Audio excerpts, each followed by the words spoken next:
एक दिवस आजारी होते आणि त्याच रात्री ना पप्पांका माझ्या स्वप्न पडला. ते मुंबईत होते कामाक. गावाकडे देवाची कामं चालू होत. तुझा काहीतरी काम असलं तर जा.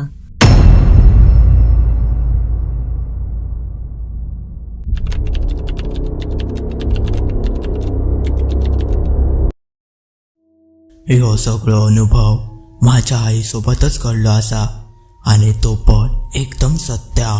म्हणजे तिचं लग्न होऊच्या आधी तिचा संपूर्ण कुटुंब या मुंबईतच रवत होता. म्हणजे माझे आजोबा हे मुंबईत कामाक होते, त्यामुळे त्यांका संपूर्ण कुटुंब घेऊनच मुंबईत जाऊचा लागला. त्या कुटुंबात माझी आई, मामा, आजोबा आणि आजी असा त्यांचा कुटुंब होता. पण एकदा असेच माझे आजोबा कामाक गेलेले. रात्री इले जेवण वगैरे करून झोपले. साधारण तो महिनो जानेवारीचाच होतो. त्यांका रात्री झोपेत एक स्वप्न पडला की त्यांच्या गावात देवसीमा फिरतात. देवसीमा फिरणे म्हणजे काय ह्या तुमका मी थोडक्यात सांगतोय. म्हणजे गावातले सर्व संचार असतात ते संपूर्ण गाव फिरान.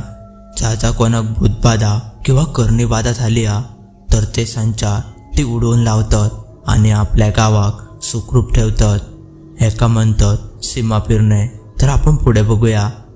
आणि आजोबांकाचा स्वप्न पडल्यावर असा वाटाक लागला की आपल्याक सुद्धा तिकडे जाऊ हव्या. पण त्यावेळे त्यांका सुट्टी पण नव्हती.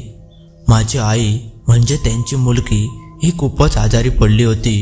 म्हणजे त्यांनी खूप डॉक्टरांका वगैरे दाखवल्याने पण तिच्यावर तर काहीच फरक पडत नव्हतो. पण त्यांच्या मनात एक विचार इलो की आपण एकदा आपल्या गावाकडे जायचा. आपल्या मुलीक घेऊन ते देव सीमा फिरतात तिकडे घेऊन जायचा. कदाचित तिकडे तिचा आजार पण बरा होऊ शकता. असो काय आजोबांनी विचार केल्याने मग आजोबा दुसऱ्याच दिवशी कामावर जाऊन सांगितल्याने की माझी मुलगी खूप आजारी पडली. तिका घेऊन मी गावाकडे जातोय. तर माका 4 दिवस सुट्टी होई होती. त्यांका सुट्टी मिळाली. नंतर आजोबांनी ह्या सर्व माझ्या आजीक सांगितल्याने की माका असं स्वप्न पडला तर आपण एकदा आपल्या मुली गावाकडे घेऊन जाऊया. मग दुसऱ्या दिवशी सकाळी त्यांचा संपूर्ण कुटुंब गावाकडे येऊक निघाला. गाव त्यांचं तसं खूपच आत असा. त्यांका गावाकडे पोहोचेपर्यंतच रात्र झाली. मग ते दुसऱ्या दिवस सकाळी उठले आणि तेव्हा त्यांच्या त्या गावाच्या घराचा डागडुजीचा काम चालू होता. आजोबा आजीक म्हणाक लागले, आज आपल्या गावात पालखी खंय फिरता.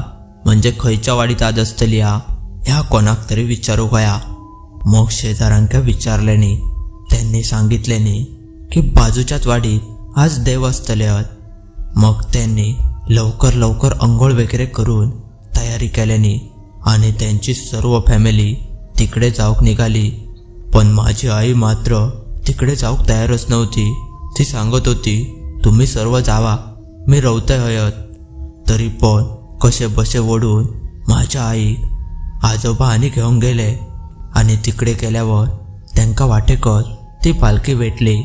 त्या सर्व संचारांका बघून माझ्या आईच्या तर अंगातच इला.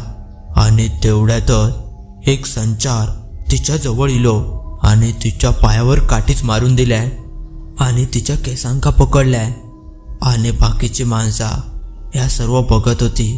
त्या माणसांच्या दिशेत माझ्या आईक भिरकावून दिल्या.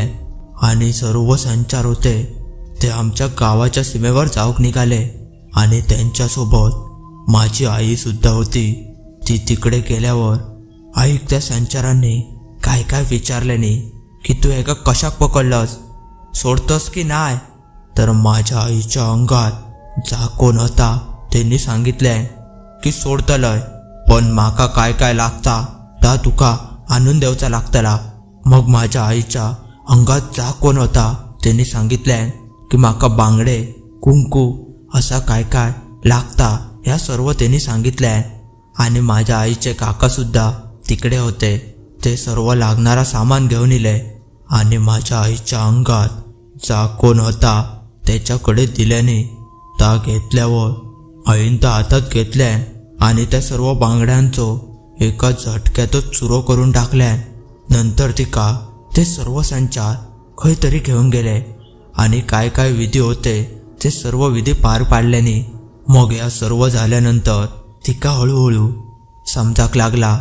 म्हणजे जा कोण होता तिचो प्रभाव आता कमी होऊक लागलो होतो. संचाराने तिका सांगितल्याने की समोर देवाची पालखी ठेवलेली असा, त्या पालखीच्या जाऊन पाया पडजा. आणि माझी आई त्या पालखीच्या पाया पडल्यानंतर तिका थोडा बरा वाटाक लागला आणि तिनं आपल्या हात बघितले तर संपूर्ण रक्त लागला होता. या सर्व बघून तिनं जोराची किंचाळीच मारल्यान तिका वाटला की आपणाक आता ह्या काय झाला, माका एवढी जखम कसली झाली आ. आणि तिच्या बाजूकच तिचे काका उभे होते, म्हणजे माझे चुलत आजोबा. त्यांका जाऊन जोरात मिठी मारल्यान आणि विचारूक लागली या सर्व माका कसा काय झाला आणि हाताक एवढा रक्त कसा काय हा. तेव्हा तिच्या काकांनी सांगितल्याने शांत हो, काय होऊक नाही तुका. मग तशी तिका घरी घेऊन गेले आणि घडलेलो सर्व प्रकार माझ्या आईक सांगितल्याने तेव्हा ती थोडी शांत झाली. मग दुसऱ्या दिवस सकाळी उठली तेव्हा आपले हात बघितले तर तिच्या हातावर तर कसलीच जखम नाही आणि कोणतीच खुणा सुद्धा दिसत नव्हती. मग ती वरच्यावर आजारी पडायची सुद्धा कमी झाली. पण मी तुमका एक सांगतोय की काही गोष्टी हे असे सुद्धा असतात की आपण डॉक्टर उपचार खूप करतो आणि देवावर अजिबात विश्वास ठेवत नाही. पण तुम्हीच सांगा, आता जर माझ्या आजोबा माझ्या आई गावाकडे घेऊन इले नसते. मित्रांनो, ह्यो माझ्या आईचो छोटोसो अनुभव तुमका कसो वाटलो हा ह्या माका सांगा. तुमच्या सोबत सुद्धा असा काय कधी घडला काय, आणि घडला असात तर ह्या माका कमेंट करून सांगा. आणि मी तुमच्याकडे एकच विनंती करतोय की तुम्ही व्हिडिओ खूप जण बघताय पण सबस्क्राईब लाईक कोणच करत नाही, तर प्लीज सबस्क्राईब लाईक करून टाका. मी अजून पण गावाकडचे असेच सत्य अनुभव तुमच्याकडे घेऊन येतलोय. आणि जर तुमच्या मित्रमैत्रिणींका ज्यांका गावाकडचे बुद्धाचे खरे अनुभव बघूक आवडत असतील तर त्यांका सुद्धा ह्या व्हिडिओची लिंक पाठवून द्या. चला तर मग भेटूया पुढच्या सत्य आणि भयानक अनुभवामध्ये. तोपर्यंत धन्यवाद.